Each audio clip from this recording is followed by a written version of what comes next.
মনোবিজ্ঞানের কথা হলো মানুষের অন্তর একই মুহূর্তে দুই জিনিস ভাবতে পারে না। এক এক মুহূর্তে দুইটা ভাবে না দিল। প্রচন্ড গরম, যে বৃষ্টির পরে এখন হাত পাখা বা কিছু একটা আনতে হবে। তো এটা জরুরি বিষয়, যে অর্থাৎ এই মুহূর্তে যেটা আমি ভাবতেছি আরেকটা ভাবা যায় না, এটা সরাইয়া আরেকটা ভাবতে হয়। এজন্য কারো অন্তরের মধ্যে যদি এই মোবাইল নিয়ে পেরেশানি থাকে, না না এটা সমস্যা হয়েছে না, এটা ঠিক, তাইলে তার দিলের মধ্যে নিজের ভাবনা এটা আসে না। এখন মনে করেন কারো মোবাইলের ভিতরে যদি 1,00,000 ওয়াজও থাকে, তাহলে তার কবর আযাব মাফ তো? তাইলে কারো মোবাইলে যদি বাংলাদেশের 100 জন বক্তার সাথে একটা ছবি থাকে, ওনার কবর আযাব মাফ তো? আমারে যদি মনে করেন 1 কোটি মানুষ চিনে সারা বাংলাদেশ, এই জনপ্রিয়তার কারণে আমার কবর আযাব মাফ তো? আমারে যদি 10 কোটি মানুষ চিনে, আপনাদের কারো কবর আযাব মাফ তো? এই জন্য জনপ্রিয়তার ধোঁকা। জনপ্রিয়তা আখিরাতের বিবেচনায়, পরকালের বিবেচনায় ধোঁকা, ভুয়া, ফালতু জিনিস। জনপ্রিয়তায় কিচ্ছু আসে যায় না। না আমার কবর আযাব মাফ, না আপনাদের কবর আযাব মাফ। কাজে সবাই চিনলেও তেমন কিছু আসে যায় না, কেউ না চিনলেও তেমন কোনো ক্ষতি হয় না। এই পৃথিবীতে হাজারো লক্ষ আউলিয়ায়ে কেরাম এমন ছিলেন যাদেরকে পৃথিবীর কেউ চিনে না। পৃথিবীতে বুজুর্গানে দ্বীনের যতজনের নাম আছে, নাম ছাড়া তার চাইতে লাখ লাখ বেশি। কিতাবে যাদের নাম আছে, কোরআনুল কারীমের মধ্যে 25 জন নবী এবং রাসূলের নাম আছে। তাহলে নবী রাসূল কি মোট 25 জন? তো বাকিদের নাম যে নাই, তাহলে ওনারা ব্যর্থ। কোরআনুল কারীমের মধ্যে একজন সাহাবীর শুধু নাম আছে, একজন, হযরত যায়েদ, এই ওনার নামটাই আছে শুধু। তাহলে সাহাবী তো একজনই, তাহলে বাকিদের নাম যে নাই।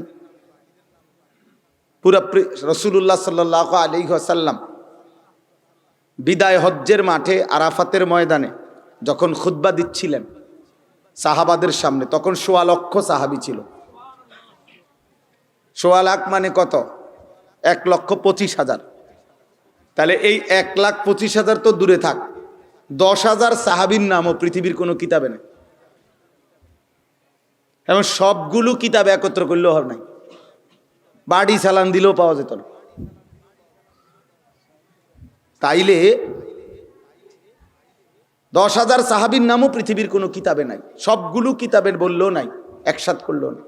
তাহলে যাদের নাম পৃথিবীর কোনো কিতাবে নাই, কেউ জানে না, এই ১৪৫০ বছরের যে সমস্ত সাহাবাদের নাম কোনোদিন উচ্চারিত হয় নাই, ওনারা ব্যর্থ। তাইলে ওনাগরদের কেউ চিনল না। দোস্ত, এটা বুঝা উচিত। এই জন্য এই হাঙ্গামার কোনো অর্থ নাই, এই সুরগোল হাঙ্গামার কোনো ফায়দা নাই। এগুলা দুনিয়াবি নেতা যারা, ওনাদের লাগতে পারে, কিন্তু আখিরাতের বিবেচনায় এর 2 পয়সা এই বাতিল কোনো ফায়দা নাই। এই টাকাগুলো কোনো গরিব দুঃখীকে দিলেই ভালো হতো, কোনো অসহায়ের হাতে তুলে দিলে ভালো হতো। এতগুলো লাইট ফাইট তো বিয়া বাড়ি না, এটা এক ধরনের তামাশা ছাড়া আর কিছু, খামখেয়ালি ছাড়া আর কিছু। ফুলাইনে মনে করছে অথবা অমুকের কাছে ভাল লাগছে হুজুর, না ভাল লাগলেই হলো না। কোনো কাজ ভাল লাগলেই সেটা শরীয়ত সম্মত হয় না, কোরআন সুন্নাহ মতে হইলে শরীয়ত সম্মত হয়। কারো কাছে ভালো লাগলেই কোনো কিছু অনুমোদিত নয়, কারো কাছে অপছন্দনীয় হলেই সেটা আবার ইসলামে নিষিদ্ধ হয় না। আপনার পছন্দ হইলেও এটা দিন, আপনার পছন্দ হইলেও এটা দিন। তাইলে এটা জরুরি। রাসূলুল্লাহ সাল্লাল্লাহু আলাইহি ওয়াসাল্লাম বলেন, লা ইউমিনু আহাদুকুম হাত্তা ইয়াকুনা হাওয়াহু তাবআন লিমা জিতু বিহি। নবী সাল্লাল্লাহু আলাইহি ওয়াসাল্লাম বলেন, তোমাদের কেউ পূর্ণ মুমিন হতে পারবে না যতক্ষণ পর্যন্ত আমি মুহাম্মদ আরবি সাল্লাল্লাহু আলাইহি সাল্লাম যা নিয়ে এসেছি তোমাদের মনের চাহিদা যদি তার অনুসারী না হয় ততক্ষণ পূর্ণ মুমিন হতে পারবে না। তাইলে আমাদের কাছে ভাল লাগছে, এইবার কোরআন হাদিসে আছে কিনা দেখেন, থাকলে তো না, আছে না থাকলেও আমরা এটা করব, এটা দিন না, এটা দিন না, এটা ইসলাম না, এটা আখেরাত না বন্ধু। এজন্য আলহামদুলিল্লাহ আমার কথা এটাই, প্রথম আয়োজন, এই জন্য কিছুটা হুলস্থুল বেশি, তুফান তাফান বেশি চলতে আছে, লাফালাফি চলতেছে বেশি, বাকি ফিকির যেন হয় সামনের দিকে। নওজোয়ান ভাই যারা আয়োজন করেছেন, এই আয়োজনের পিছনে একটা ছেলেকেও আমি বললাম, অবশ্যই কোনো মুত্তাকি ফরহেজগার কোনো আল্লাহওয়ালা আলেমে দিন থেকে মশওয়ারা নিতে হবে যে হুজুর দিন কি, আখিরাতের ফায়দা হবে কি, আমার জন্য এটা দরকার, আপনাদের জন্য এটা দরকার, এটা জরুরি। এক মুমিনের জন্য এটা বুঝতে হবে যে মানুষ কি বলবে সেটা পরের কথা, আখিরাতে কি হবে এটা আগে। আখিরাতে কি হবে, মহান আল্লাহ পাকের সামনে আমাকে কি পেশ করতে হবে, দোস্ত এটা জরুরি, এটা জরুরি। সাহাবায়ে কেরাম তাদের পুরা জিন্দেগি আখিরাতকে নজরের সামনে রেখে আমল করছে। আমাদের সবার মধ্যে ঘাটতি, আমারও কমতি অনেক, আপনাদেরও কমতি অনেক, কিন্তু কমতি নিয়ে বসে থাকা বুদ্ধিমানের কাজ না, প্রতিনিয়ত চেষ্টা করা। আমি আবু বকর সিদ্দিক হতে পারবো না, কিন্তু আবু বকর সিদ্দিক যে কাতারে ওই লাইনের 100 মনে করেন ইমান আমল তাকওয়ার উপরে যারা ছিল তাদের যদি লাইন ধরে আমি যদি 100 কোটি নম্বরের পিছনেও থাকি সিরিয়ালে, তারপরেও ট্রেনের শেষ ডাব্বাটাও গন্তব্যেই পৌঁছে। ট্রেনের শেষ ডাব্বাটাও কোথায় পৌঁছে? স্টেশনেই পৌঁছে, হোক না শেষ ডাব্বা, কিন্তু পৌঁছে কোথায়? স্টেশনেই পৌঁছে। অতএব হতে পারি যে আমি 100 কোটি নম্বরে আমার সিরিয়াল শেষ, তারপরেও প্রথমজন যেখানে পৌঁছবে শেষ ব্যক্তিটাও সেখানেই পৌঁছবে, এটা জরুরি। তাইলে একটা হলো কমতি, আরেকটা হলো বিরোধিতা, একটা হলো আমার মধ্যে ঘাটতি আপনার মধ্যে ঘাটতি, আরেকটা হলো সম্পূর্ণ বিপরীত আচরণ। এটার এটা এক না, এটার এটা এক না। আমলের কমতি আছে প্রত্যেকের, কিন্তু এর বিরোধিতা, এর বিপরীতটা এটা কোনো মুমিন করতে পারে না, এটা মুমিন করে। একজনে তাহাজ্জুদ নামাজ প্রতিদিন 20 রাকাতে পড়ে, তা আরেকজন 10 রাকাত পড়ে, আরেকজন 8 রাকাতই পড়লো, আরেকজন 4 রাকাতই পড়লো, আরেকজন 2 রাকাতই পড়লো, আরেকজন মনে করেন শুধু চোখটা মেলে ওযু করে নাই, তবে চোখ খুলে শুধুমাত্র কয়েকবার ইস্তেগফার করছে, আস্তাগফিরুল্লাহ কয়েকবার পড়ে বলছে আল্লাহ মাফ করে দেন, শরীরটা ক্লান্তি, পারতেছি না উঠতে। আল্লাহর কসম, আল্লাহ তাআলা এই ব্যক্তিকেও তাহাজ্জুদ আদায়কারীদের যে নেকি তার অন্তর্ভুক্ত করে দিবে। হোক শুধু সে কি করছে, শুইয়া শুইয়া চোখটা মেলে 3-4 বার কি পড়ছে, লাইনের পিছনে দাঁড়াক, কিন্তু লাইনেই আছে, কাতারের পিছনে দাঁড়াক, সে অসুবিধা। দলিল কি?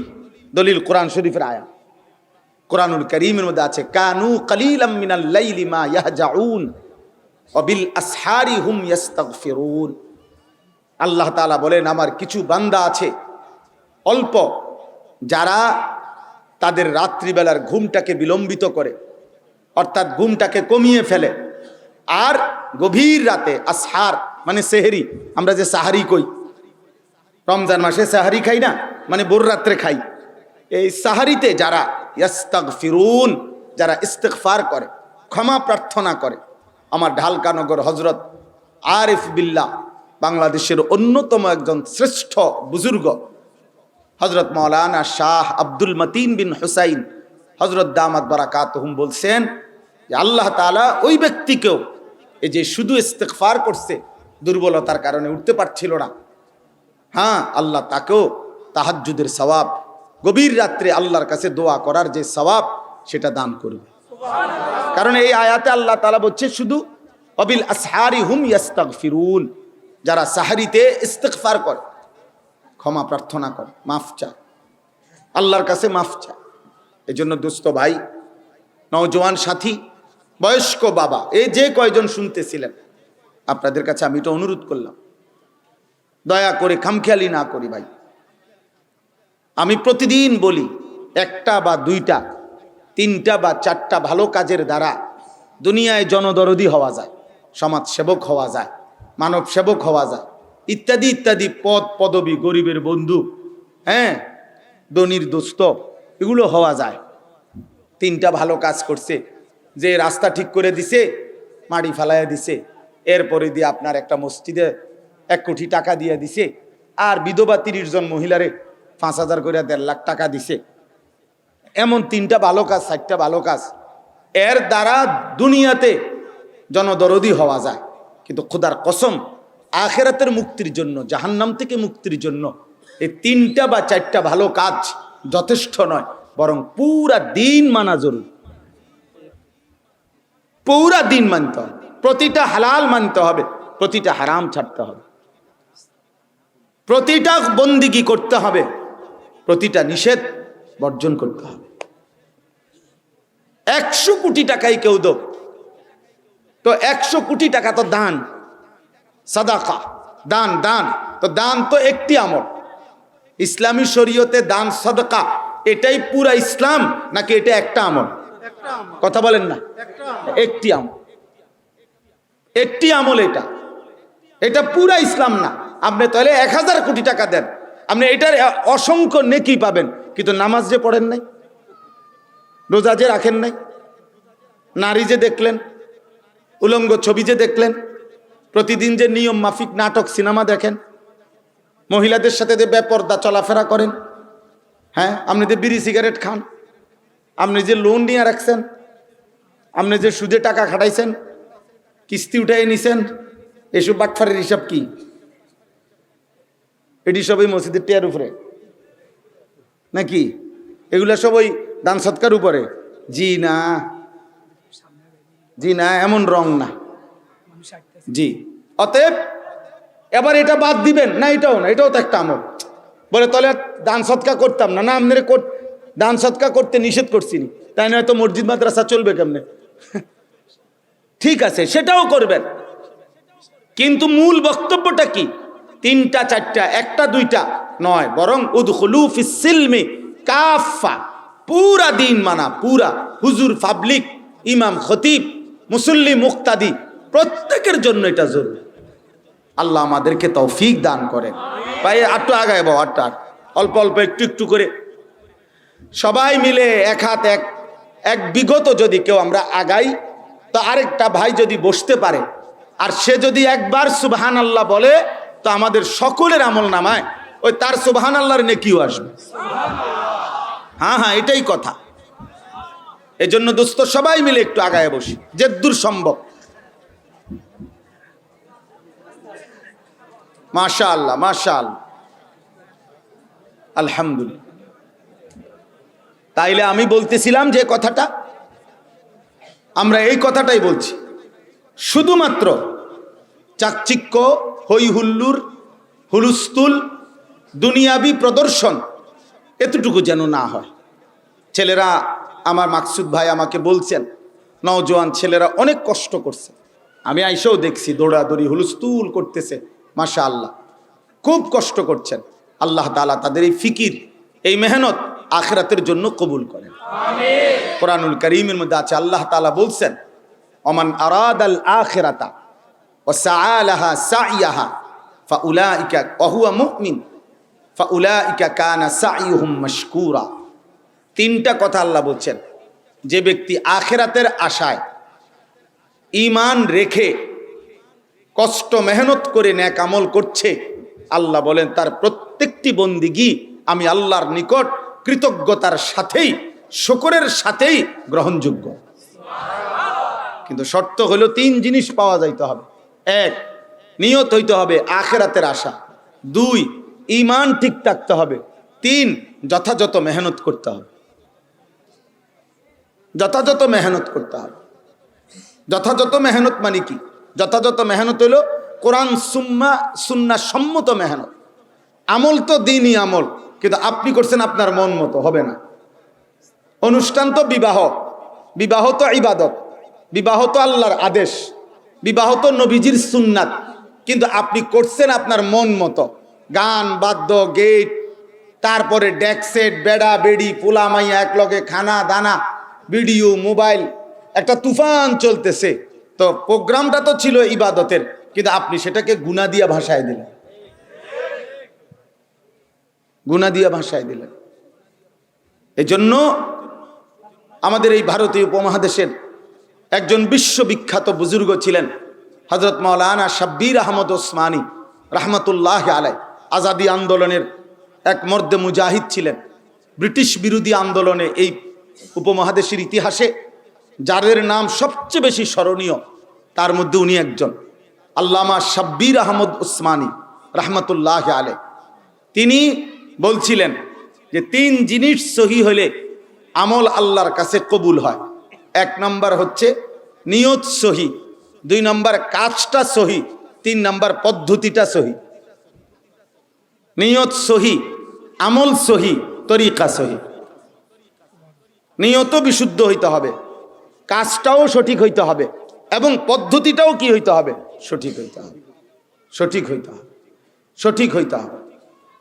এই জন্য দয়া করে আমি আজকের এই প্রথম আয়োজনে নওজোয়ানদেরকে এই ছোট্ট কথাটা বলে নিলাম যে প্রিয় ভাই, উলামায়ে কেরামের পরামর্শে, মুত্তাকি আল্লাহওয়ালা আলেমদের সুহবতে, তারপরে দ্বীনি মজমা সাজাইলে আল্লাহ বরকত দিবে। আল্লাহ তাআলা সামনের দিনেও এই মাহফিল কবুল করে নেন। মুআজ্জাজ হাজিরিন, আমি আপনাদের সামনে পবিত্র কোরআনুল কারীম থেকে 24 নম্বর পারা, 40 নম্বর সূরা, সূরাটির নাম সূরায়ে মুমিন। এই সূরার 67 নম্বর আয়াত তেলাওয়াত করেছি। এই একটি আয়াতকে সামনে রেখে আমি সামান্য কিছু কথা আরজ করতে চাই। নওজোয়ান ছেলেরা এখনো মাঝে মাঝে ফাঁকে ফাঁকে 2-3 জন মোবাইল চালাচ্ছ, ভাইয়া কথা আবারও নিষেধ করলাম, আবারও নিষেধ করলাম। প্যান্ডেলের ভিতরে যারা বসছো ভাই, হাতে মোবাইল ধরে ভিডিও করো না, রেকর্ড করো না, আমি নিষেধ করলাম। এরপরের ধমকে কিন্তু উঠাই দেব, লজ্জা পাইবা তখন। তোমার মতো কথা না শুনুন না ফালতু মানুষ না বসলেও ভালো। এটা তো আমার ব্যক্তিগতভাবে এটা কোনো নির্বাচনী জনসভা না, আমি কোনো প্রার্থী না, আমার কোনো মার্কাও নাই। অতএব এখানে মূল বিষয় আখিরাত, মূল বিষয় পরকাল। আল্লাহ তাআলা আমাদেরকে বুঝা মানা সহজ করে দেন। লাগবে না, লাগবে না, এই ফ্যানে পারা যেত না, সরাই দাও এটা, কারণ এটার আওয়াজে হইতো না। খালাস, আল্লাহ ভরসা, বাদ দাও। ওরে ভাই হইছে, আল্লাহ এত পেরেশানি করে দাও। ওই যে হাত পাখা দিয়ে বাতাস করছে, তো চলবে আলহামদুলিল্লাহ। তো এই জন্য বলছি, আমি ইচ্ছা করে কষ্ট করে বারবার ধমকাইতেছি, বলতেছি যে সারা জীবনের জন্য দোস্ত বাবা, যেই মানুষটা আল্লাহর কথার প্রতি আন্তরিক হয়, আল্লাহ তার জীবন পরিবর্তন করে, নাইলে বদলায় না। বক্তা বদলাইতে পারবেন আপনি? বক্তা আসবে মনে করেন চাঁদের দেশ থেকে, বক্তা আসলো মঙ্গল গ্রহ থেকে, বক্তা মনে করেন আনলেন ট্রাক দিয়া, বক্তা আনলেন পিকআপ দিয়া, কথা বুঝছেন না আপনি? বিরাট হুজুর মনে করেন 18 জনে আলগি দিয়া হুজুর আইনা হতাইলেন এনে, কিন্তু আমনে তো আমনের মতোই, বুঝেন না? আমনে তো সিদ্ধান্ত যে আপনি বিড়িখানা ছাড়তেন না, তো বক্তা মঙ্গল গ্রহতে আইলি কিলাম? আপনার তো সিদ্ধান্ত আমি বদলাবো না, তো বক্তা বদলাই লাভ কি? বলেন, আপনার সিদ্ধান্ত বাবুরে হুজুর, আপনি কইতেন পারেন, আপনি আরো কত বালা বালা হুজুর দেখছি, এরতে মোড়া তাজা কত হুজুর আইলো গেল, আমারে লড়াইতে পারছে না। আমি আজকে 60 বছর আমি এখনো বিড়ি খাই, সিগারেট খাই, আমি কি ছোটখাটো গাউরা? হ্যাঁ, এটাই কথা মিয়া। 60 বছর পরেও যিনি বিড়ি সিগারেট খায়, ওনার লজ্জা শরম কম। আমি বললাম হায়া কম বেটা আপনার। একজন মুসলমান এতদিন পর্যন্ত বেশরম থাকতে পারে না, 60 বছর বয়সেও যে এখনো টেলিভিশনে চা দোকানে নর্তকীর নাচ দেখে, নাটক সিনেমা দেখে, আপনার লজ্জা কম মিয়া, আপনার শরম কম, হায়া কম আপনার ভিতরে। মুসলমান 60 বছরেও আখিরাত মনে পড়ে নাই, 60 বছর পরেও আপনার কবরের কথা মনে পড়ে নাই, এখনো সুদ খান, এখনো কথায় কথায় গালি দেন, এখনো কিস্তি নেন। আস্তাগফিরুল্লাহ। আপনি কি ছোটখাটো বিষয়টা? একজন মুমিন একদিন 2 দিন না, 60 বছর যার হায়াতের পার হয়ে গেছে, তার কি আজও আখিরাতের সময় হয় নাই? আজও কবরের সময় হয় নাই?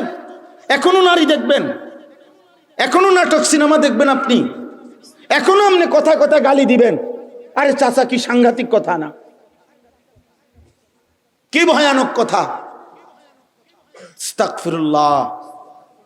কোরআনুল কারীমের মধ্যে আছে, আল্লাহ তাআলা বলছেন, আলাম ইয়ানি লিল্লাযীনা আমানু আন তাখশা কুলুবুহুম লিযিকরিল্লাহ। আমার মুমিন বান্দা, আমি আল্লাহর স্মরণ, আমার বন্দিগি, আমার জিকির, এর জন্য তোমার দিলটা নরম হওয়ার সময় আজও হয়নি? আলাম ইয়ানি, আজও হয়নি বান্দা? আল্লাহ যেন জিজ্ঞেস করছে, বান্দা 365 দিন হয়ে গেল, একদিনও ফজরের নামাজ পড়লা না। আমার মহান মাওলা যেন জিজ্ঞেস করে, বান্দা তাহলে কি ব্যাপার, আর আমারে সেজদা দিবা না? তুমি তাহলে আর নামাজ পড়তে না বান্দা? আজকে 30 বছর ধরে যেই সুদখোর হারামখোর এখনো সুদ খায় প্রতিদিন, আল্লাহ যেন ডাক দিয়ে বলে, নাফরমান, তাহলে আর কোনোদিন সুদ ছাড়বা না তুমি? তুমি কি তাহলে এই ফয়সালাই নিয়ে ফেলছো, বান্দা আমি কি তোমার রব না? আমি কি তোমাকে সৃষ্টি করি নাই? আমি কি তোমার শরীরের অঙ্গ প্রত্যঙ্গ দেই নাই? আমি কি 2টা চোখ দেই নাই? আলাম নাজআল লাহু আইনাইন ওয়া লিসানাও ওয়া শাফাতাইন। আল্লাহ বলছে, বান্দা 2টা চোখ কি আমি দেই নাই? জিহ্বাটা কি আমি দেই নাই? 2টা ঠোঁট কি আমি দেই নাই? কানের শ্রবণ শক্তি, ফাজআলনাহু সামিআম বাসীরা।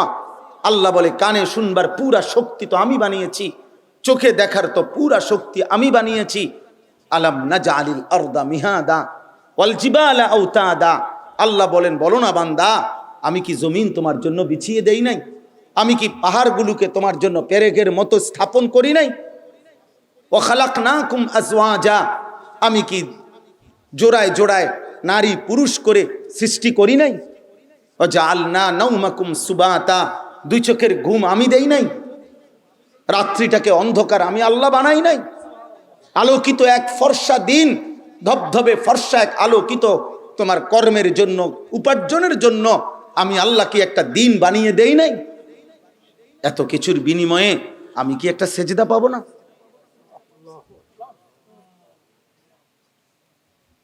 বলো না যুবক, নওজোয়ান ভাই, সারাদিনে 1 ওয়াক্ত নামাজ যে পড়লা না, একটা সেজদা যার কপালে নাই, আজকের সারাদিনে তোর মতো গাদ্দার, তোর মতো নিকৃষ্ট বেয়াদব অসভ্য আল্লাহর জমিনে বেটা, গোটা কায়নাতের মধ্যে কোনো কুত্তা এত নিকৃষ্ট হয় না। তুই বেটা যে পরিমাণ নিকৃষ্ট বেটা, কোন কুত্তারে জিজ্ঞাসা করিস বেটা যে কুত্তা তুই সেজদা দেস না কেন? কুত্তা তোমাকে বলবে, আমার আল্লাহ আমারে সেজদা দিতে বলে নাই, এই জন্য আমি সেজদা দেই না। কুত্তাকে রব সেজদা দিতে বলে নাই বেটা, এই জন্য দেয় না, তোকে দিতে বলছে বেটা। শুকর এই জন্য সেজদা দেয় না, ওরে সেজদা দিতে বলে নাই। গরু এই জন্য সেজদা দেয় না, ওরে সেজদা দিতে বলে নাই। ছাগল এই জন্য সেজদা দেয় না, ছাগলকে মহান আল্লাহ সেজদা দিতে বলে নাই।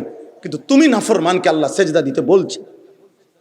সকালেও ডাকছে, দুপুরেও ডাকছে, বিকালেও ডাকছে, সন্ধ্যায়ও ডাকছে, রাতেও ডাকছে, ফজরেও ডাকছে, জোহরেও ডাকছে, আসরেও ডাকছে, মাগরিবেও ডাকছে, এশার নামাজও ডাকছে।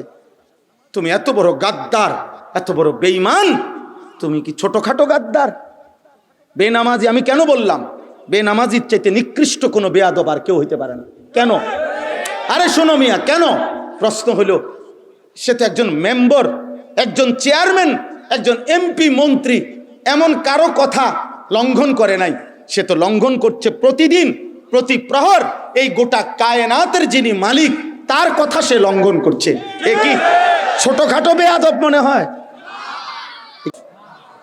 হ্যাঁ, এ কি ছোটখাটো অসভ্য? বেটা ইংরেজি মারো। হ্যাঁ, ইংরেজি আমরাও পড়ছি বেটা।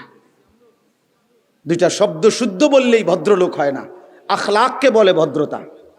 শব্দ উচ্চারণে ভদ্রলোক হয় না, আখলাক আর চরিত্রের পবিত্রতা দিয়ে ভদ্রতা হয়। আখলাকের সংজ্ঞা দেখো, চরিত্র কাকে বলে? যে শব্দ উচ্চারণ করে শুদ্ধ তাকে চরিত্র বলে। এটা পৃথিবীর কোনো ডিকশনারিতে নাই। বোঝেন নাই কথা? ভদ্রলোক এটা দিয়ে হয়, আখলাক এটা দিয়ে হয়, শব্দ দিয়ে। আখলাক চরিত্র এটা জিন্দিগির গঠন। যে এত বড় মালিককে সেজদা দেয় না, ও বেয়াদব, ও গাদ্দার, ও সীমা লঙ্ঘনকারী, অহংকারী। অহংকারী বেটা। এই জন্য বাপ আপনাদেরকে বললাম, যাদের ছেলে মেয়ে নামাজ পড়ে না, ও খোদার কসম ও বেয়াদব ছাড়ার কিচ্ছু হচ্ছে না যে তার মালিককে সেজদা দেয় না। সার্টিফিকেট ছাড়াও লক্ষ লক্ষ কোটি কোটি মানুষ এই পৃথিবীতে যার একটি শিক্ষাগত সার্টিফিকেট নাই, যার কোনো কলমও লিখতে জানে না, যে সরু সরে ABCD জানে না, যে টিপসই দিয়া তার চলে, যে হাতের আঙ্গুলে টিপসই দেয়, এমন মূর্খ বকলম হাজার হাজার কোটি কোটি আছে। কোটি কোটি টাকার মালিক, বাড়ি গাড়ি, অর্থবিত্ত, ক্ষমতা, নেতাগিরি, মাতব্বরি সব করতেছে, কিন্তু বকলম টিপসইও দিতে জানে না। এমন নাই? তাহলে ও দুনিয়া কেমনে ভোগ করছে বলেন না কেন? ও দুনিয়া ভোগ করছে কিভাবে? ও তো কোনো শিক্ষাগত কি নাই, যোগ্যতাই নাই, তো ও দুনিয়া ভোগ করছে কেমনে? তার সার্টিফিকেট দিয়া করবা কি তুমি, যদি সেই সার্টিফিকেট তোমার আল্লাহ না চিনায়? তোমার পড়ালেখা যদি তোমাকে মনিব না চিনায়, তোমার পড়ালেখা যদি তোমাকে সেজদা না চিনায়, বলো না দোস্ত আমি চেহারা দেখে তো বুঝি বাপ, আমি দাঁড় করাইতে পারবো এখন ইনশাআল্লাহ। বেনামাজি 100 জন দাঁড় করাইলে আশা করি 98 জন ঠিক হবে, হয়তো 2 জন ভুল হইতে পারে। বেনামাজির চেহারার মধ্যে কোনো দয়া মায়া থাকে না, বেনামাজির চেহারার মধ্যে কোনো ভালোবাসার চিহ্ন থাকে না। আল্লাহর অপছন্দের যে আল্লাহ তাআলার থেকে বিতাড়িত, তার চেহারায় সৌন্দর্য আসবে কিভাবে? কিভাবে সৌন্দর্য আসবে? এজন্য সর্বযুগে এই পৃথিবীতে সেজদাওয়ালাদের চেহারায় যে মায়া থাকে, সেজদাবিহীন নাফরমানের চেহারায় ওই মায়া থাকে না। বিশ্ববিখ্যাত নবীর বিখ্যাত সাহাবী, শ্রেষ্ঠতম সাহাবী হযরত আব্দুল্লাহ ইবনে আব্বাস রাদিয়াল্লাহু তাআলা আনহুমা বলছেন, প্রত্যেকটা গুনাহ মানুষের 5টা ক্ষতি করে। কয়টা? 1, সাওয়াদুন ফিল ওয়াজ, চেহারা কালো করে। 2, জুলমাতুন ফিল কলব, অন্তর অন্ধকার করে। 3, ওয়াহানুন ফিল বাদান, শরীর দুর্বল করে।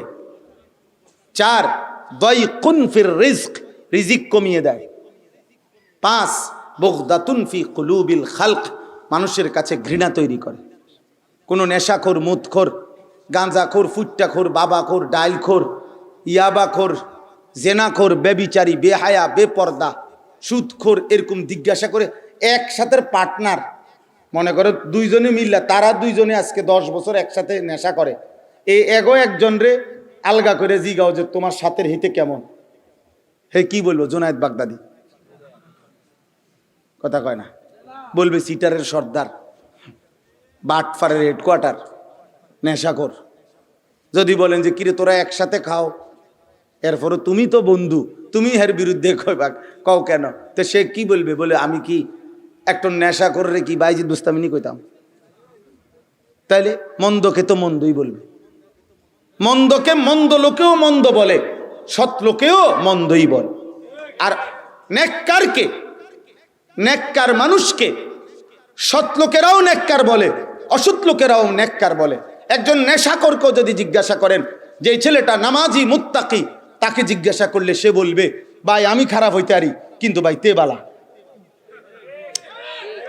আমি কি হইতে পারি ভাই? আমি খারাপ হইতে পারি, কিন্তু তে বালা ভাই। তাহলে কি বোঝা গেল? নেককার মানুষকে, পবিত্র মানুষকে অসৎ লোকেও কি বলে? উত্তমই বলে। এই জন্য আব্দুল্লাহ ইবনে আব্বাস রাদিয়াল্লাহু তাআলা আনহুমা বলছেন, এই 5টা ক্ষতি করে। দোস্ত শোনো, তুমি চলো এবার, এখন দেখো, নাই তো তোমরা ছেলেরা আমরা চ্যালেঞ্জ করো। বাবা, আমি এই দেশের মানুষ, আমি নাঙ্গলকোটের ছেলে, এটা আমার বাড়ি, এটা আমার দেশ, এটা আমার জন্মভূমি। অতএব এখন দাঁড়াও, তোমরা যারা বেনামাজি নাফরমান, তোমরা এদিক দিয়ে দাঁড়াও। আমরা যারা মাগরিবের নামাজ জামাতে পড়ছি, আমরা এদিকে দাঁড়াই। পৃথিবীর চাঁদের দেশ থেকে বা মঙ্গল গ্রহ থেকে নিরপেক্ষ কোনো লোক নিয়ে আইসা বলো যে আপনার কাছে মায়া চেহারা, ভদ্র চেহারা কাকে মনে হয়, আপনি বলে দেন। অপরিচিত লোক আনো, এই জমিন থেকে আইনো না, প্রয়োজনে চাঁদের দেশ থেকে লোক আনো, আনলো সে বলবে নামাজিদের চেহারার দিকে তাকিয়ে এরাই পবিত্র মনে হয়, এদেরকেই উত্তম মনে হয়। চলো নাই তো দোস্ত আমার, বন্ধু আমার, সাথী আমার, এই সামান্য চুলের ফ্যাশন, এটা কোনো ফ্যাশন না দোস্ত। পেশাব করে পানি নাও না, টয়লেট পেপার ব্যবহার করো না, এই নাপাক জিন্দিগি, অসভ্য জিন্দিগি। দিন নাই রাত নাই, মোবাইলে নারী দেখো, ছবি দেখো, উলঙ্গ দৃশ্য দেখো। এই জিন্দিগি ঘৃণ্য জিন্দিগি, এই জিন্দিগি অসভ্য জিন্দিগি, এই জিন্দিগি চরিত্রহীনের জীবন, এই জীবন লম্পটের জীবন। এই পৃথিবী না জানুক, আসমানওয়ালা জানে। আমি সেদিনও বলছি, হুজুর, কোন হুজুরের লগে এত তেল ডললেন না, হুজুরে আমনের বিচার করতো না, বিচার করবো আল্লাহ। হুজুরে যদি একার খুশি হয়ে গেছে হুজুরে আমনের উপরে, হ্যাঁ তো বেহেস্ত তো, কথা কর না কেন? না বেহেস্ত তো, ইমাম সাহেব যখন খুশি হয়ে গেছে, টাকা 200 ধরাই দিছেন, ইমাম সাহেব খুশি, তা আপনি বেহেস্ত তো নাকি? ইমাম সাহেবের সম্পত্তি বেহেস্ত, ইমাম সাহেব টেন্ডার নিচে বেহেস্ত, তাইলে আখেরাত খামখেয়ালি, আখেরাত খামখেয়ালি বেটা। হাসরের মাঠ এটা ফুটবল খেলার মাঠ। আমার দোস্ত, কোরআনুল কারীমের মধ্যে বলছে, আল্লাহ বলছে সূরা মুজাম্মিলের মধ্যে আছে, ফাকাইফা তাত্তাকুনা ইন কাফারতুম ইয়াওমান ইয়াজআলুল বিলদানা শিবা।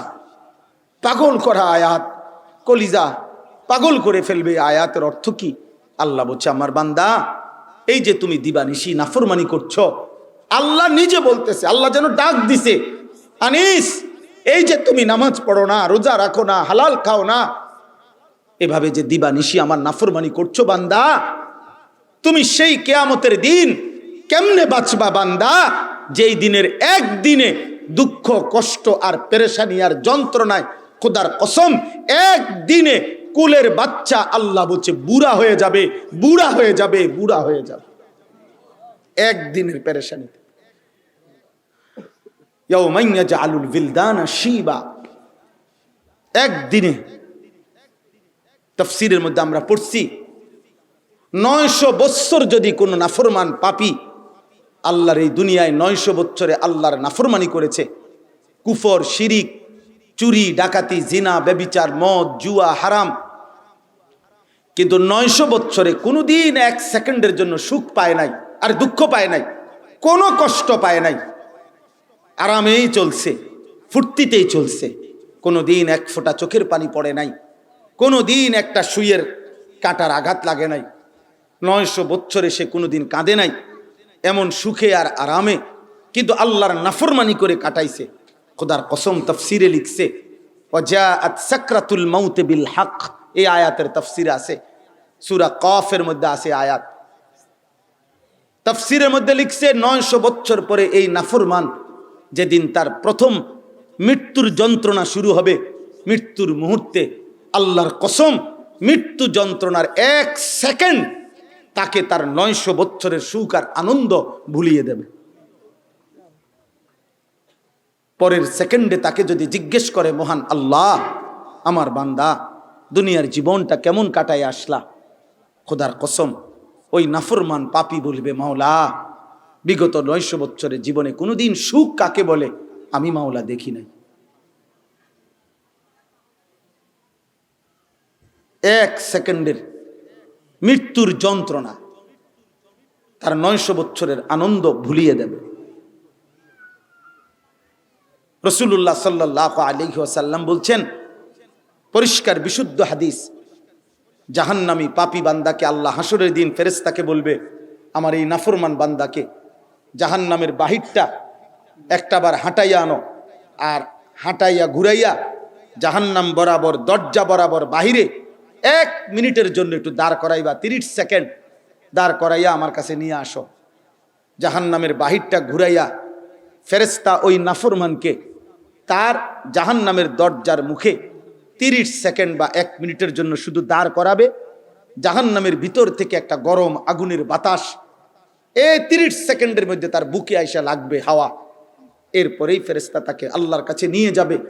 মহান আল্লাহ জিজ্ঞেস করবে ওই নাফরমানকে, আমার বান্দা গত 60 বছর 70 বছর তো খুব আরামেই কাটাই আসছো না? আল্লাহর কসম নবী বলেন, এই লোক বলবে, মহান আল্লাহ, আমি জীবনে সুখ কি জিনিস কোনোদিন দেখি নাই। হাসি কাকে বলে আমি জানি না মাওলা। নবীজি বলছেন, জাহান্নামে এখনো ঢুকে নাই, বরং জাহান্নামের 1 সেকেন্ডের বাতাস বাহিরে তার 60 বছর 70 বছরের সুখ আনন্দ দুনিয়ার নাফরমানির কারণে যা সুখ করছিল সব ভুলে যাবে। এখন বাকিটা আযাব কেমন হবে?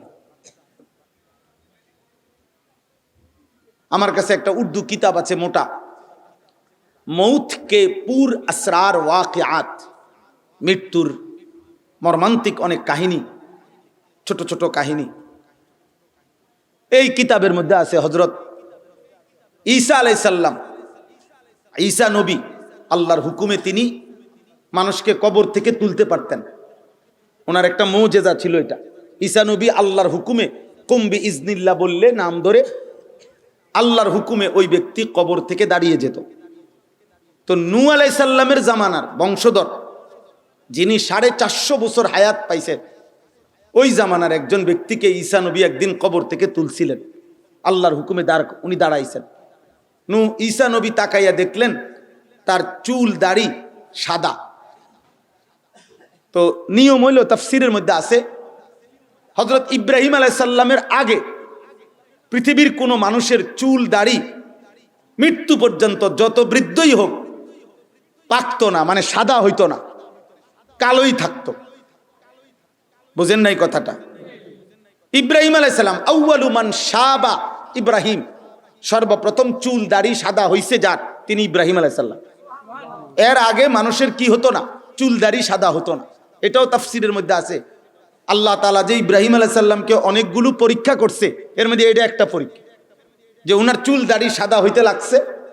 ওনার কওমের লোকেরা ওনাকে বলছে, দেখো পূর্বপুরুষের ধর্ম ত্যাগ করার কারণে চেহারা কেমন জানি হয়ে গেছে, কারণ তারা তো আর এই সাদা চুল দাড়ি আর কোনোদিন দেখে নাই। তো বলছে যে চেহারা উল্টে হয়ে গেছে, ভিন্ন রকম হয়ে গেছে। তাফসীরের ইবনে কাসিরের মধ্যে আমি নিজে পড়ছি, ইব্রাহিম আলাইহিস সালাম আল্লাহকে জিজ্ঞেস করছে, মা হাদা শাইব ইয়া রাব্বি, আয় মাওলা, আমার এই সাদা অবস্থা এটা কি? এই যে আমার যে চুল দাড়ি কেমন সাদা হয়ে যাচ্ছে কেন? আল্লাহ তাআলা বলছেন, হাযা ওয়াকার, এটা তোমার ইজ্জত, এটা তোমার সম্মান, এটা তোমার মর্যাদা। ইব্রাহিম আলাইহিস সালাম বললেন সাথে সাথে, আল্লাহুম্মা জিদনি ওয়াকারান, আয় মাওলা, তাহলে আমার এই সম্মান আরো বাড়ায় দেন, মানে বাকিডিও সাদা করে দেন, কোনো অসুবিধা নেই। ওরা কি কয় তু, তো যাই হোক, তো ওনার আগে কোনো মানুষের চুল দাড়ি কি হতো না। তাহলে এ তো নূহ আলাইহিস সালামের বংশধর, ইব্রাহিমের আগের মানুষ। তাহলে এই হিসাবে এই লোকের চুল দাড়ি সাদা হওয়ার কথা, বোঝেন নাই? সাদা হওয়ার কথা না তো। তাইলে ঈসা আলাইহিস সালামও অবাক হয়ে গেছে এটা দেখা। তো জিজ্ঞাসা করছে যে তুমি তো নূহের বংশধর, তোমার তো চুল দাড়ি সাদা হওয়ার কথা না, তোমার 450 বছর হায়াত পাইছো, চুল দাড়ি সাদা হলো কেন? এই তখন ওনার বংশধর বলছে, হে নবী ঈসা, আল্লাহর কসম 450 বছরে কোনোদিন আমার চুল দাড়ি সাদা হয় নাই, কিন্তু মৃত্যুর মুহূর্তে আমার সাকরাতুল মউত, মৃত্যুর যন্ত্রণা যখন শুরু হয়েছে, এই মৃত্যু যন্ত্রণার মুহূর্তে, আজরাইল জান কবজের এই মুহূর্তের এইটুকু যন্ত্রণায় আমার চুল দাড়ি সাদা হয়ে গেছে। আমি নিজে কিতাবে পড়ছি। দোস্ত, অতএব বেলা শেষে কবরে যাইতে হবে, দিন শেষে একদিন কবরে যাইতে হবে। রাত শেষে একদিন কবরে যাইতে হবে, হাসির শেষে একদিন কবরে যাইতে হবে, কান্নার শেষে একদিন কবরে যাইতে হবে, আনন্দের শেষে একদিন কবরে যাইতে হবে, বেদনার শেষে একদিন কবরে যাইতে হবে, হাসপাতাল থেকে একদিন কবরে যাইতে হবে, দুনিয়ার নেশার আড্ডা থেকে একদিন কবরে যাইতে হবে, সুখের আড্ডা থেকে কবরে যাইতে হবে, দুঃখের পাহাড় থেকে কবরেই যাইতে হবে। অর্থাৎ হাসি কিংবা কান্না করি, আনন্দ কিংবা বেদনা, সুখ কিংবা দুঃখ, রোদ কিংবা বৃষ্টি, আলো কিংবা অন্ধকার, রাজপ্রাসাদ কিংবা কুড়ে ঘর, ক্ষমতার উচ্চ পর্যায় কিংবা রাস্তার ফকির, আখের গন্তব্য কিন্তু কবর। হাত্তা জুরতুমুল মাকাবির, আল্লাহ বলছে আল্লাহকুমুত তাকাসুর, আমার বান্দা দুনিয়া তো তোমারে ডুবাইয়া দিল, আখেরাত তো ভুলাইয়া দিল, কিন্তু এরই মাঝে তো তুমি একদিন কবরস্থানে পৌঁছে যাবে। মনে থাকলেও মরে যাইবা, মনে না থাকলেও মরে যাইবা। কাল্লা সাউফা তা'লামুন, আল্লাহ বলে আর কবরে আসলেই আমি আল্লাহ তোমাকে জানাবো, আমার এক সেকেন্ডের শাস্তিতেই তুমি টের পাইবা কি করা উচিত ছিল আর কি করা উচিত ছিল না, তুমি করলা কি, উচিত ছিল কি। আমি অনুরোধ করছি বাপ, আমি আখেরাতের কথা বললাম, যদি কেউ মনে করে আরো অনেক কিছু বলার ছিল দরকার, সেগুলো উনি বলুক, আমি সব বলে যাইতে হবে এটা জরুরি না। এক ওয়াজে নবীর পুরা 23 বছর বলে যাইতে হবে এটা জরুরি না।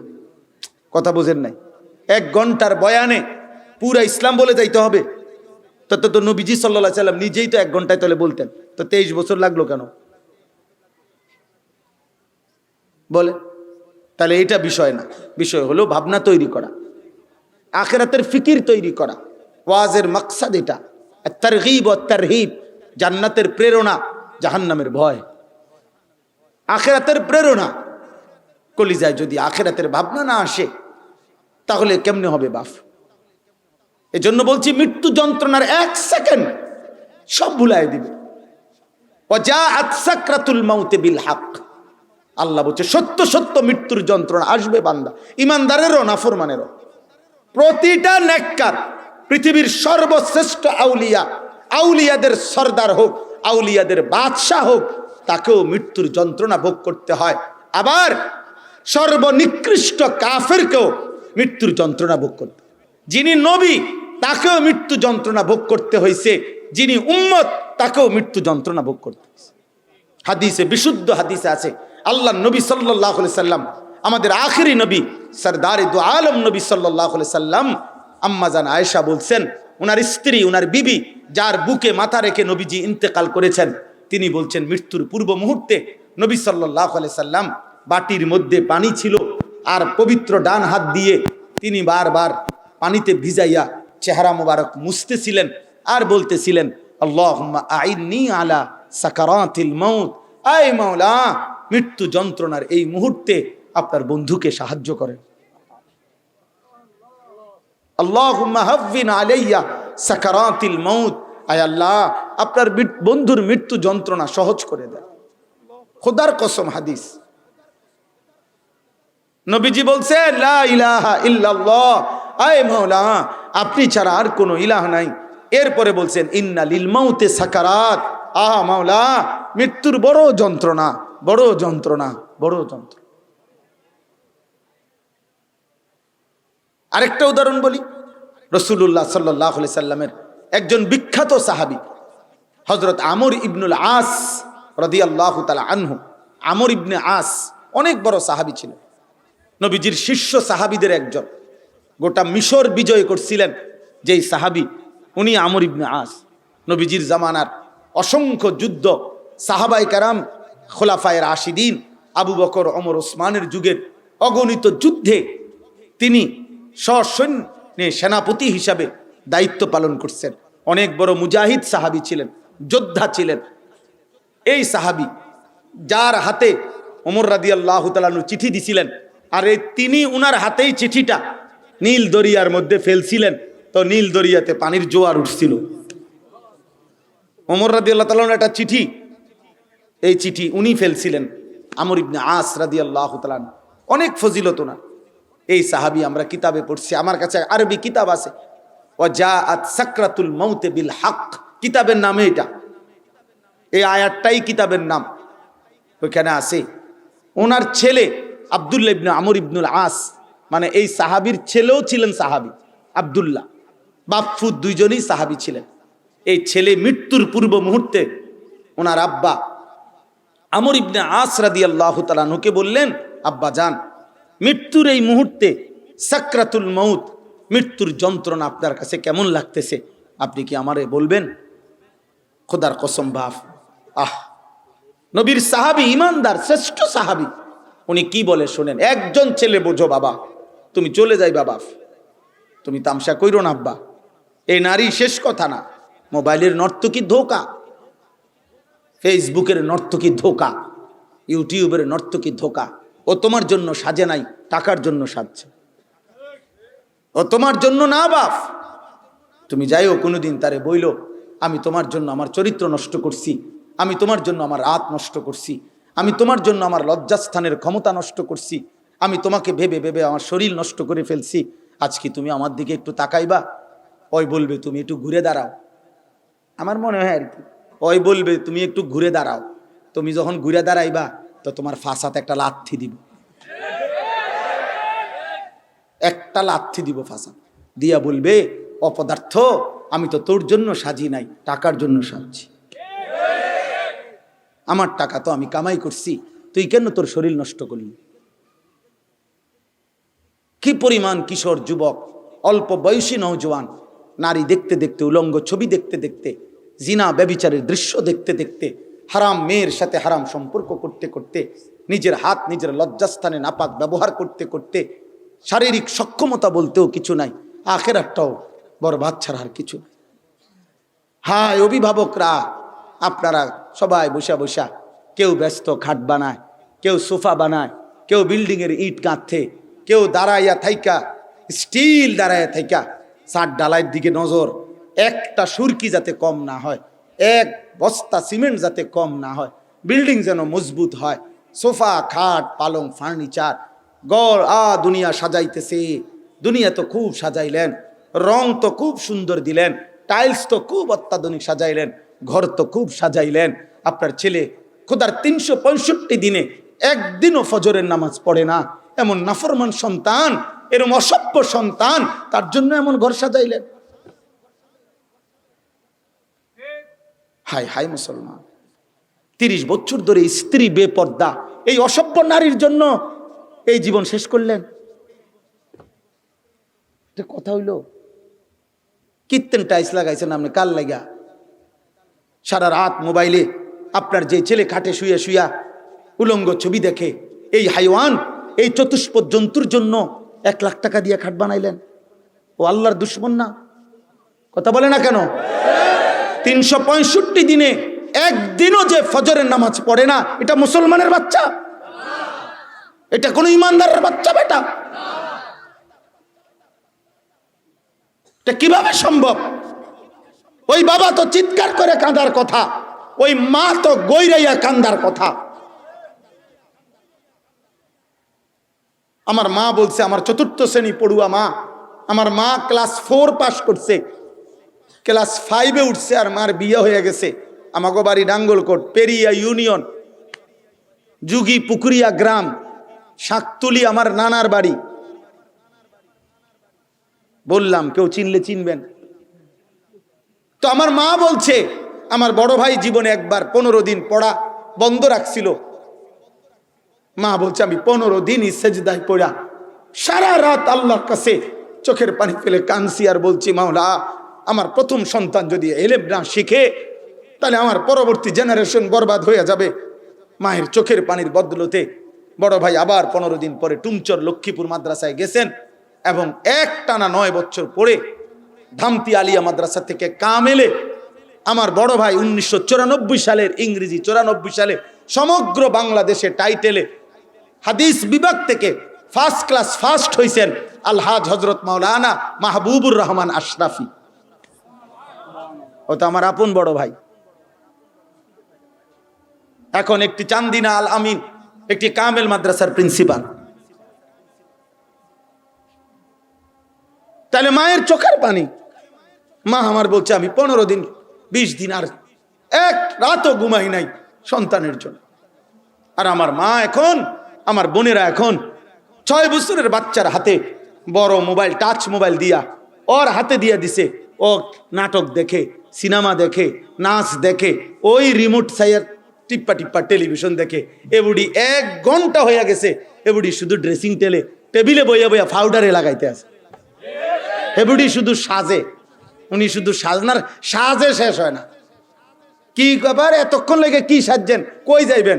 একটা বদনা কিনার জন্য উনি লাকসম যাইব। একটা বদনা, এটা বদনা কিন্তু বুঝলে বুড়ি যাইতে আছে লাকসাম, অথবা ফাঙ্গাস মাছ কিনবো 2 কেজি, আর আমনে তেলাফি 1 কেজি কিনবো, একটা ফার্মের মুরগা কিনবো। এর লাগে বুড়ি এতক্ষণ লাগাই সাজছে। ছি ছি ছি ছি ছি, আখিরাত এভাবে ভুলে যায়, কবর এভাবে ভুলে যায় মুসলমান। চলেন ওই কথা, ওই সাহাবী বলতেছেন, ইমানদার সাহাবী মৃত্যুর যন্ত্রণা বলতেছে কি দোস্ত শোনো, কিতাবে লিখছে উনি ওনার ছেলেকে বললেন, ইয়া বুনাইয়া কাআন্না জিবালা দুনিয়া আলা রাসি আলা সাদরি।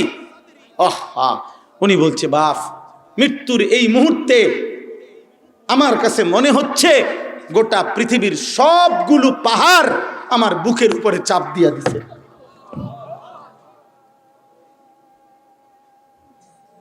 খুদার কসম হাদিস এটা, কাআন্না জিবালা দুনিয়া আলা সাদরি, পৃথিবীর সবগুলো পাহাড় আমার বুকে চাপ দিয়া রাখছে। ওয়া কাআন্নি আতানাফাসু মিন সাকবিল ইবরা, আর আমি যেন সুইয়ের ছিদ্র দিয়ে নিঃশ্বাস দিতেছি। কি হবে দোস্ত? এক সাহাবী যদি বলে মৃত্যু যন্ত্রণা এমন লাগতেছে, 30 বছর যেই নাফরমান সুদ খায় তার মৃত্যু যন্ত্রণা কি হবে? বলো না আব্বা, বলো না বাপ আমার। গত 10 বছর ধরে যে কোনো দিন 5 ওয়াক্ত নামাজ পড়ো নাই, বলো না আব্বা, তোমার মৃত্যুর দিন, তোমার মৃত্যুর যন্ত্রণা কেমন হবে? হ্যাঁ বলে, সারাদিনে 1 ওয়াক্ত নামাজ পড়লা না নওজোয়ান, আবার এই মানুষটাই তুমি রাত গভীর, রাতের 2টা 3টা পর্যন্ত নারী দেখলা, ছবি দেখলা, মোবাইলে অস্থির দৃশ্য দেখতে দেখতে ঘুমায় গেলা। তোমার তো বীর্যপাত হইছে। হারাম ছবি দেখলে, হারাম নারীর দৃশ্য দেখলে তো শরীর থেকে নাপাক বীর্যপাত হয়, তোমার তো শরীরও নাপাক। আর তুমি তো 5 ওয়াক্ত নামাজও পড়লা না, শরীরটাও নাপাক, অথবা নিজের হাত নিজের লজ্জাস্থানে নাপাক ব্যবহার করছো। আল্লাহ নবী বলছে নাকিহুল ইয়াদ মালউনুন, নবীজি বলছে যে যার হাত নাপাক লজ্জাস্থানে ব্যবহার করে, নষ্ট করে, নাপাক করে, গুনাহ করে, খোদার কসম নবী বলছে মালউন, সে অভিশপ্ত, মালউন সে অভিশপ্ত, অভিশপ্ত, অভিশপ্ত, ও ব্যভিচারী, ও জিনাকার। আর আল্লাহর নবী বলছেন বিশুদ্ধ হাদিস, লা ইয়াজনি জানি হাইনা ইয়াজনি ওয়া হুয়া মুমিন। নবী বলছে যে জিনা করে সে মুমিন থাকে না, মুমিন থাকে না, মুমিন থাকে না। আমার নওজোয়ান 1 ওয়াক্ত নামাজও পড়লা না, নারী ছবি অশ্লীল উলঙ্গ দৃশ্য দেখে শরীরটাও নাপাক করলা বীর্যপাত করে, এভাবে ঘুমায়া রইলা রাত 2টা। এই নাফরমান, এই ঘুম যদি আর না ভাঙ্গে,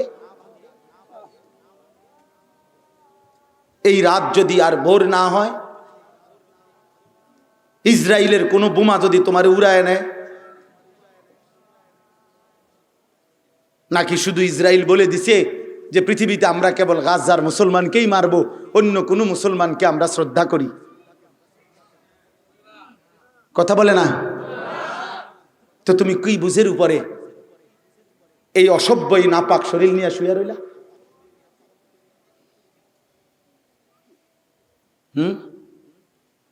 শরীয়তের মাসআলা তো স্বামী স্ত্রীর হালাল মেলামেশার পরেও দ্রুততম সময়ের মধ্যে গোসল করে ফেলা, নাকি? ওই যে বক্তা আসছে, মাশাআল্লাহ, ওই যে বক্তা এখানে বসে রয়েছে, মাশাআল্লাহ। আমার অনেক প্রিয় ছাত্র, আমার এই সব চেতনা কিশোর যুবকদের জন্য আমরা ব্যক্তিগতভাবে কিছু কাজ করি, ফিকির করি। আমার এই কাজের সঙ্গী আমার ছাত্র সে মাওলানা ইয়াহিয়া। তো যাই হোক, আমি আপনাদের কাছে অনুরোধ করলাম ভাই, প্রিয় ভাই, প্রিয় নওজোয়ান, অনেক ছেলে তোমরা, মাশাআল্লাহ, নওজোয়ান তোমরা আগামীর সম্পদ। আশ-শাবাবুহুম আসাবুল উম্মাহ, কোন জাতির মেরুদণ্ড, আরবিতে বলে আসবুন, মানে পাক বানাইতে হবে, সেজদা, কপাল সেজদাওয়ালা বানাইতে হবে। দেখবা ইনশাআল্লাহ মালিক তোমারে তখন মাহাদির সৈনিক হওয়ার জন্য, ইসলামের বিজয়ের পতাকা উড়াবার জন্য তোমার সেজদাওয়ালা কপাল দেখলে আল্লাহর কসম আল্লাহ তোমারে পছন্দ করে মাহাদির সৈনিক বানিয়ে দেবে। আমি একটা ছোট্ট কথা বলি, ছেলেরা, বাবারা সবাই বলেন, বুঝবেন, এটা একের সহজ কথা।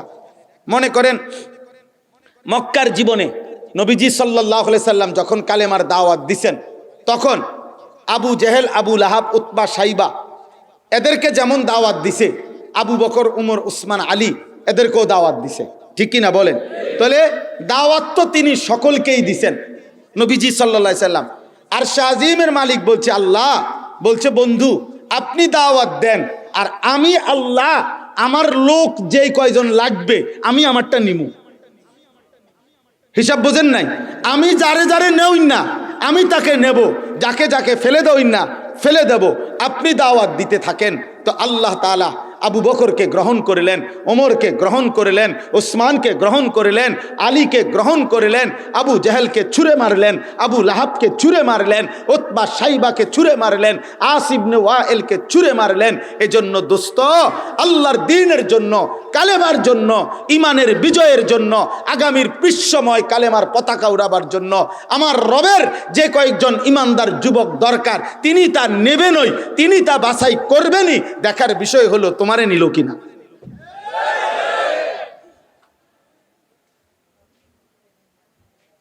দেখার বিষয় হলো তোমারে নিল কিনা। তুমি আবু বকরের কাফেলাভুক্ত নাকি আবু জেহেলের কাফেলাভুক্ত, দেখার বিষয়। এই জন্য বাত্তরকারী সবার বাত্তর আল্লাহ আবু জেহেলরে খাওয়ায় নাই। কথা বলে না কেন? আবু জেহেল দুনিয়া ভোগ করছে কিনা? আবু লাহাব দুনিয়া ভোগ করছে কিনা? উতবা সাইবা দুনিয়া ভোগ করছে কিনা? ফেরাউন নমরুদ দুনিয়া ভোগ করছে কিনা? কারুন সাদ্দাত দুনিয়া ভোগ করছে কিনা? বাঘ বাল্লুক দুনিয়া ভোগ করে কিনা? কুকুর বিড়াল দুনিয়া ভোগ করে কিনা? কথা কয় না। চতুষ্পদ জন্তু দুনিয়া ভোগ করে কিনা?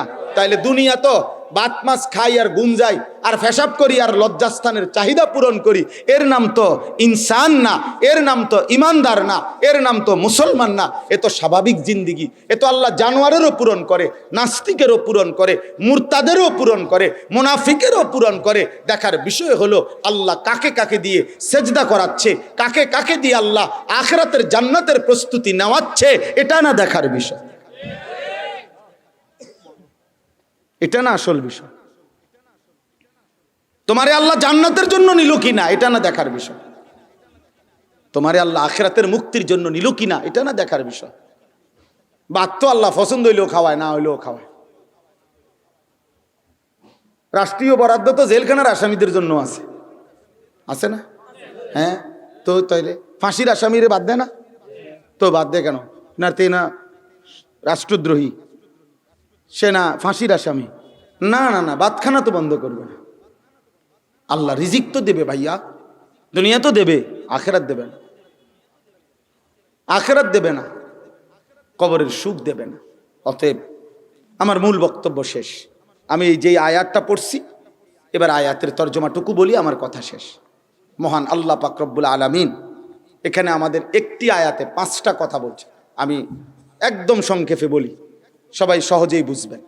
কোরআনুল কারীমের 24 নম্বর পারা, 40 নম্বর সূরা, সূরায়ে মুমিন, এই সূরার 60 নম্বর আয়াত, আল্লাহ 67 নম্বর আয়াত, আল্লাহ তাআলা 5টা কথা মোট বলছে। এক, আল্লাহ তাআলা বলছেন আমি আল্লাহ, এখানে আমাদের সৃষ্টির উপরে আল্লাহ কথা বলছেন, আমাদেরকে কিভাবে আল্লাহ সৃষ্টি করছেন ধাপে ধাপে।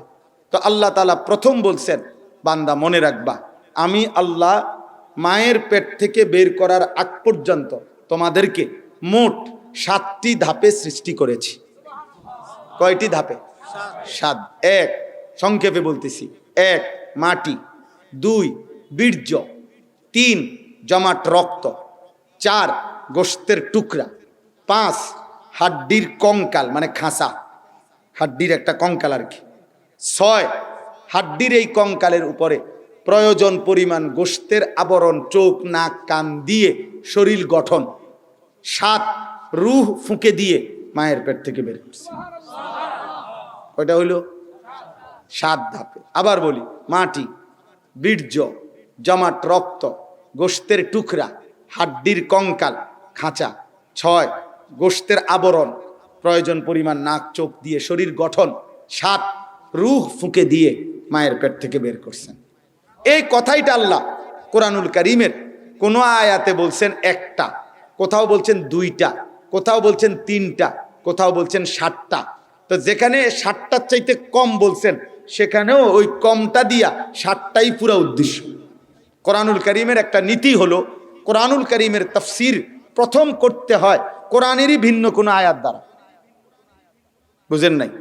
কোরআন শরীফের তাফসীর কেমনে করতে হয়? ঘুমের তুইটা আমার যেটা মনে হয় নাকি তা এটা নি তাফসীর, ওটার তুইটা আমার যেটা মনে হয়, বা খানার আইটেমের উপরে ভিত্তি করে যে ওনারে এখন তাল দনের লেগে যা বলতে হয়, জি না, এটা না। কোরআনুল কারীমের তাফসীর করতে হয় 6 ভাবে। 1 নম্বর, কোরআনুল কারীমের তাফসীর করতে হয় কোরআনের ভিন্ন কোনো আয়াত দিয়ে। 2 কোরআনুল কারীমের তাফসীর করতে হয় রাসূলুল্লাহ সাল্লাল্লাহু আলাইহি সাল্লামের হাদিস এবং সুন্নাহ দিয়ে। 3 কোরআনুল কারীমের তাফসীর করতে হয় সাহাবায়ে কেরামের বক্তব্যের আলোকে। 4 কোরআনুল কারীমের তাফসীর করতে হয় সাহাবাদেরকে যারা ঈমানের সাথে দেখছে, ওনাদের থেকে দিন শিখছে যারা তাবেঈ, ওনাদের বক্তব্যের আলোকে। 5 কোরআনুল কারীমের তাফসীর করতে হয় বিশুদ্ধ আরবি ভাষা পূর্ণাঙ্গ জ্ঞানের মাধ্যমে। 6 কোরআনুল কারীমকে তাফসীর করতে হয় নিজের আকলে সালিম, ঈমান আমল তাকওয়া সমৃদ্ধ নিজের আখলাক, নিজের আকল, নিজের দিমাগ এর থেকে। ওই ব্যক্তি যে ব্যক্তি ঈমান আমল তাকওয়ার উপরে প্রতিষ্ঠিত। এই 6 জিনিস একসাথে করে তাফসীর করতে হয়। যাই হোক, তাহলে আল্লাহ তাআলা মোট যতগুলো আয়াত বলছেন অতগুলো আয়াতের মূল একসাথে হলো মানুষকে আল্লাহ তাআলা 7টি ধাপে মায়ের পেট থেকে বের করেছেন। কয় ধাপে? তো এ কথাটা কোথাও সংক্ষেপে বলছে, কোথাও কি বলছে? পূর্ণাঙ্গ বলছে। পূর্ণাঙ্গ হলে কয় ধাপ? 7 ধাপ। সংক্ষেপেও বলছে ইন্না খালাকনাল ইনসানা মিন নুতফাতিন আমশাজ, কোথাও বলছে আমি বীর্য থেকে সৃষ্টি করেছি, কোথাও বলছে মিন হামাইম মাসনুন, শুকনো ঠনঠনে মাটি থেকে, মানে শুকনা মাটি থেকে, এরকম বলছে। কোথাও বলছে 3টা, এই যেমন এই আয়াত হুয়াল্লাযী খালাকাকুম মিন তুরাবিন, আল্লাহ বলেন আল্লাহই তোমাদেরকে সৃষ্টি করেছেন মাটি থেকে, সুম্মা মিন নুতফাতিন, অতঃপর বীর্য থেকে, সুম্মা মিন আলাকাতিন, অতঃপর জমাট রক্ত থেকে। এই কয়টা বলছে? 3টা। বুঝাইছে কয়টা? আবার বলেন কয়টা? 7টা। 3টা বলে এখানে 7টা বুঝাইছে, ওইখানেও 1টা বলে 7টা বুঝাইছে। এইভাবে মহান আল্লাহ পাক বলছেন 1 নম্বরে বান্দা মনে রেখো আমি আল্লাহ 7টি ধাপে তোমাকে মায়ের পেট থেকে সৃষ্টি করেছি। কয় ধাপে? এখানে শুধু এতটুকু তুমি মনে রাখবা বান্দা, আল্লাহ বলতে চাচ্ছে তুমি আমার বড় বেশি যত্নে গড়া, তুমি আমার মায়ার গড়া, তুমি আমার আপন কুদরতি হাতে গড়া। আমি না সেই মালিক যে মালিক চাইলে কুন বললে হয়ে যায়। আমি যদি বলতাম কুন হয়ে যেত, আমি যদি বলতাম হও সাথে সাথে হয়ে যেত, কিন্তু আমি এমনটা না করে একটানা কমপক্ষে 9 মাস কিংবা তার চাইতে বেশি সময় আমি আল্লাহ মায়ের অন্ধকার জরায়ুর মধ্যে আমি নিজ কুদরতি হাতে কাউকে না ডাকে, কাউরে আড়াল করে অন্ধকারের ভিতরে তোমার মাকেও বলি নাই, বাবাকেও বলি নাই কোন দিন আমি নাক লাগাইছি, কোন দিন আমি চোখ লাগাইছি, কোন দিন আমি কান লাগাইছি, কোন দিন আমি আঙ্গুলগুলো লাগাইছি। বান্দা তুমি জানো না আমি একাই সবটা করেছি, তোমারে আমি বড় বেশি মায়া করে বানাইছি, তুমি আমার বহুত মায়ার গড়া, তুমি আমার যত্নে গড়া। তুমি ভুলে গেলা, তুমি ভুলে গেলা। কেমনে ভুলে গেলা? তুমি জানো আমি তোমার পিছনে কি পরিমাণ সময় ব্যয় করছি? আমি আল্লাহ কিছু সৃষ্টি করতে 9 মাস লাগে? কথা বলে না? আমি আল্লাহ বানাইতে 9 মাস দরকার। সেই আমি এতটা দিন লাগায়া এতটা আপন করে আমার মতো করে ফি আইয়ি সূরাতিম মা শাআ রাক্কাবাক, আল্লাহ বলেন আমি যেমন চেয়েছি আমি আকৃতি দিয়েছি। ওই লোক সাদা কেন? আমি দিয়েছি। এই লোক কালো কেন? আমি দিয়েছি। এই লোক স্বাস্থ্যবান কেন? আমি দিয়েছি। এই লোক হ্যাংলা কেন? আমি দিয়েছি। এই লোক লম্বা কেন? আমি দিয়েছি। এই লোক বেটে কেন? আমি দিয়েছি। এই লোক পুরুষ কেন? আমি বানিয়েছি। এটা মেয়ে কেন? আমি বানিয়েছি। এটা আপনার আরবি বলে কেন? আমি দিয়েছি। এটা বাংলা বলে কেন? আমি দিয়েছি। আল্লাহ বলেন এভাবে প্রত্যেকটা বিষয় আমি নিজ হাতে যত্ন করে আমার হাতে সাজায় দিছি। সেই তুমি আমারে চেনো না? সেই তুমি আমার সেজদা করো? ছেলেরা বাপ, যদি মানুষের ঘরে জন্ম নিয়ে থাকো, যদি মুসলমান মা বাবার ঘরে জন্ম নিয়ে থাকো, তো আজকের এশার নামাজ থেকে নামাজ পড়ো, নামাজ পড়ো। বেঈমানের মতো চুল রাইখো না বাপ। বেঈমানের এই চুল, এগুলো ফ্যাশনেবল নয়। পুরুষের চুল নিয়ে ব্যস্ততা, এটা পুরুষের জন্য কাপুরুষতা, এটা মনে রাখো। সারাক্ষণ এই চুলের পিছনের দিকে ফিরানো, বারবার চুল দেখা, চুলের উপরে একবার এদিকে একবার ওদিকে একবার ওদিকে, মানে চুল নিয়ে পেরেশান থাকা, চুল নিয়ে ব্যস্ত থাকা, এটা পুরুষের স্বভাব না, এটা নারীর স্বভাব। হ্যাঁ, এই পৃথিবীর যেই কোনো বিবেকবান, তোমরা ছেলেরাও দেখো, এই পৃথিবীতে নারীর চুল, নারীর সবাই জানে চুল নারীর শোভা। চুল নিয়া সৌন্দর্য চর্চা, এটা নারীর একটা শোভা। এই পৃথিবীতে যত রকমের তেল নারীর চুলের জন্য আছে, বেড়ইতে লেগে এতটি নাই। দেলোয়ার ভাই কই? দেলোয়ার ভাই কই গেল? দেলোয়ার ভাই তো মুদি আসেনি আপনি দোহানে, বেড়ইতে এত এত তেল আসেনি কোন? নাই। মহিলাদের আছে, বলেন মহিলাদের বেশি। যত চিরুনি মহিলাদের চুলের আশ্রাবার, পুরুষের এত আইটেম আছে। তাহলে বোঝা গেল চুল নিয়ে সৌন্দর্য চর্চা করা এটা নারীর স্বভাব। এই জন্য বেঈমান তোমাদের মতো কিছু আকামলা ফোলাফানি রে এই চুলের উপরে লাগাই দিয়া তোমার হাফ লেডিস বানায় দিছে, অর্ধেক অর্ধেক। আরেক ধাক্কায় তোমার ট্রান্সজেন্ডার বানাই দিব। হ্যাঁ, এটাই হবে। এরপরের ধাক্কায় বলবে যে তুমি বলবা আমি তো আসলে বুঝতেছি না, আমি বেড হইত না বেডি হইত, আমি কি হাফ প্যান্ট না ফুল প্যান্ট বুঝতেছি না, আমি মারু হাফ প্যান্ট, আমি মাঝখানেরটা, হাফ প্যান্টও না ফুল প্যান্টও না। এই জন্য দেখেন না 18 বৎসরের বেওকুফ, 18 বৎসর ওই হাফ প্যান্ট পরে। আরে প্রতিবন্ধী রে, ডাক্তার দেখাও না কা ভালো, পরিচিত না থাকলে আমারে কও। আমি এই কয়দিন আগেও পাবনা বিশাল মাহফিল করে আসছি, আমি পরিচিত ডাক্তার দেখাই দেই। নাই তো 2 বছরের বাচ্চা পরে হাফ প্যান্ট, তোমার মতো 18 বছরের ছেলেকে যে বেঈমান ফ্যাশনের নাম করে হাফ প্যান্ট পরায় দিছে। ও প্রতিবন্ধী, তুমিও প্রতিবন্ধী। ওরও মাথার সমস্যা, তোমারও মাথার সমস্যা, ব্রেনের সমস্যা বেটা। সুস্থ স্বাভাবিক মানুষ তার তো আত্মমর্যাদায় লাগার কথা যে কিরে বেড়া আমি হাফ প্যান্ট পিনতুম কিতাম।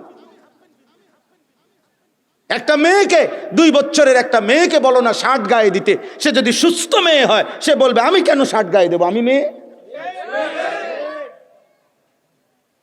তাহলে আমি একটা 18 বছরের ছেলে, আমি হাফ প্যান্ট পরবো কেন বেটা? অসভ্য, তুই আমার হাফ প্যান্ট বলছি কেন?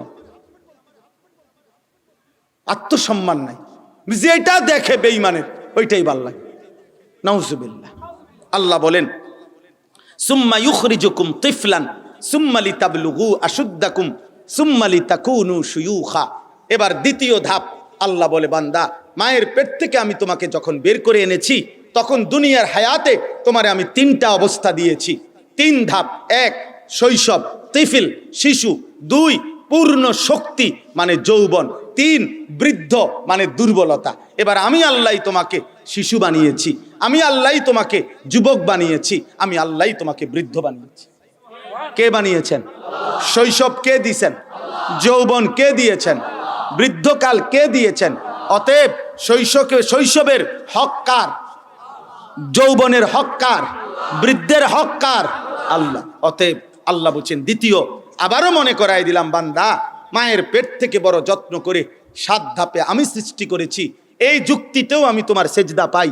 দুনিয়ার হায়াতে তোমার দেহের প্রতি মুহূর্তের পরিবর্তন আমি আল্লাহ করছি, এই বিবেচনায়ও আমি তোমার সেজদার উপযুক্ত, তুমি আমার সেজদা করবা না কেন?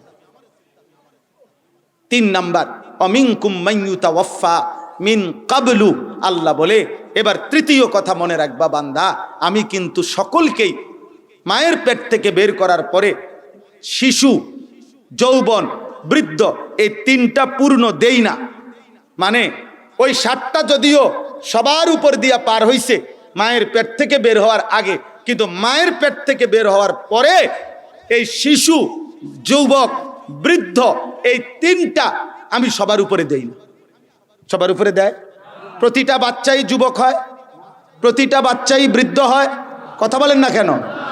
আল্লাহ বলছেন এটা মনে রাখবা। 3 নম্বরে অমিনকুম মান ইউতাওয়াফা মিন ক্বাবলু, তুমি নওজোয়ান, তুমি কিশোর, তুমি যুবক, অহংকার করো না। আরো লম্বা হায়াত বাকি, আরো সময় বাকি। আরে সবে মাত্র 16 বছর, সবে মাত্র 20 বছর, বাসমু আমি 80 বছর, কমপক্ষে আরো রয়েছে পুরা 60 বছর। এখনই ভালো হয়ে গেলে বাকি টাইম কি করবো? বাকি টাইম সিটারি করবা, বাকি টাইম বিড়ি খাইবা বুড়া হন পর্যন্ত, আর কি তা? আস্তাগফিরুল্লাহ। তাইলে এই জন্য আল্লাহ বলে না বান্দা, এই ধোঁকা খেও না, বরং আমি কিন্তু মিনকুম মান ইউতাওয়াফা মিন ক্বাবলু, এই 3 অবস্থায় পূর্ণ আগে যাওয়ার আগেই অনেককেই আমি চলার পথে, চলতি পথেই মৃত্যু দিয়ে ফেলি। দেয় কি না? 3 দিনের বাচ্চা কবরে যায়, 3 দিনে 3 বছরের বাচ্চা কবরে আছে, 6 মাসের বাচ্চা কবরে আছে, 1 মাসের বাচ্চা কবরে আছে। আমাদের মাওলানা মোতালেব হোসেন সালিহি, আমাদের এই লাকসামেরই মাওলানা, আমার বন্ধু, তার একটা মেয়ে হইছে, আজকে 1 মাস হয়। আমারে 2 দিন আগেও শুনাইছে, খবর নিছি, অসুস্থ ছিল বারবার। বাচ্চাটার লাকসাম ছিল, কুমিল্লা সিডিপেথ হসপিটালে ছিল, এরপরে মুন হসপিটালে ছিল। ওইখান থেকে 2 দিন হয় ঢাকা শ্যামলীতে একটা বড় হসপিটালে ভর্তি করাইছে। আগের দিনও আমারে বলল রাত্রে যে এখন অনেকটা ভালো আছে। গতকালকে রাত্রে 12টার সময় ফোন দিয়ে বলছে আমার এই 1 মাসের 1.5 মাসের বাচ্চা মারা গেছে। মাওলানার ওই বাচ্চাটা মারা গেছে।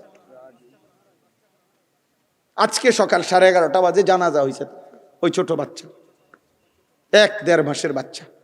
তাহলে 1-1.5 মাসের বাচ্চাও তো কবরে চলে গেছে। বা